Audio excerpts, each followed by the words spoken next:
Hello eaters, ఆంధ్రాలో చెక్కలు, తెలంగాణలో ఓడప్పలు అంటారు. ఇవి చూపిస్తున్నాను. ఒక గిన్నెలో 5 గ్లాసుల బియ్యపిండి వేసుకోండి, అంటే 1 కేజీ అన్నమాట. దీంట్లో కొంచెం వాము పొడి అండ్ మీరు నార్మల్గా దంచుకోకుండా వేసుకోవచ్చు. 40 గ్రామ్స్ కారం, 20 గ్రామ్స్ ఉప్పు, ఇది కొలత అన్నమాట కేజీకి. అండ్ 1 గ్లాస్ నువ్వులు మీరు ఎన్నైనా వేసుకోవచ్చు. ఇలా చేతితో పిండిని బాగా కలుపుకోండి.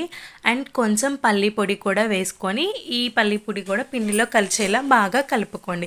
తర్వాత ఒక గిన్నె పెట్టుకొని 5 గ్లాసుల బియ్య పిండికి 2.5 గ్లాస్ వాటర్ అనమాట, ఇది కొలత. ఇలా పోసుకున్నాక కొంచెం ఆనియన్ పేస్ట్ కూడా వేయండి. వేసాక ముందుగా మనము శనగబ్యాళ్ళు అండ్ పెసరపప్పు నానబెట్టుకున్న పప్పు వేసుకోవాలి. అండ్ కొంచెం కరివేపాకు సన్నగా కట్ చేసేసుకొని పెట్టుకోండి, అది వేసుకొని.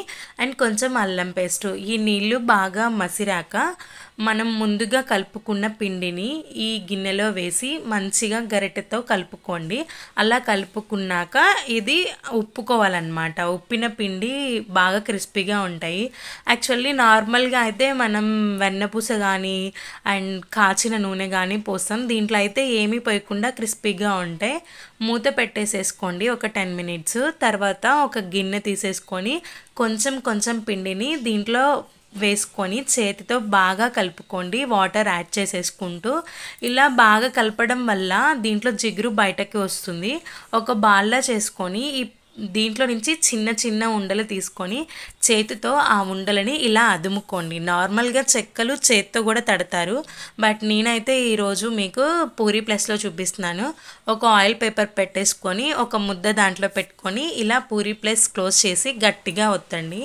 అప్పుడు మీకు లోపల చెక్క అనేది రెడీ అవుతుంది.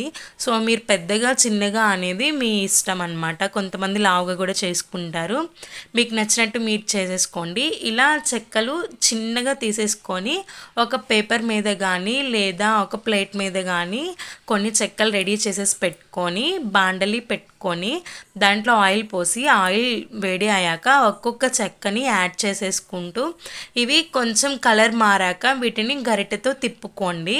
అప్పుడు తిప్పడం వల్ల 2 సైడ్స్ బాగా కాలుతాయి. వన్స్ కాలాక మనం చెక్కలు ఇలా రెడ్ కలర్ వస్తుందన్నమాట, చూసారా? అలా వస్తే మనకి ఆల్మోస్ట్ చెక్క అనేది మొత్తం ఉడికిపోయింది. సో వీటిని జల్లి గంటలో నుంచి దాంట్లోకి తీసేసుకొని నూనె వడారేదాకా పెట్టుకుంటే చాలండి. ఏ వెన్నపూస ఏమీ లేకుండా క్రిస్పీగా ఉండే చెక్కలు మీకు తయారైపోతాయి. అంతే అండి, ఒకసారి ట్రై చేయండి.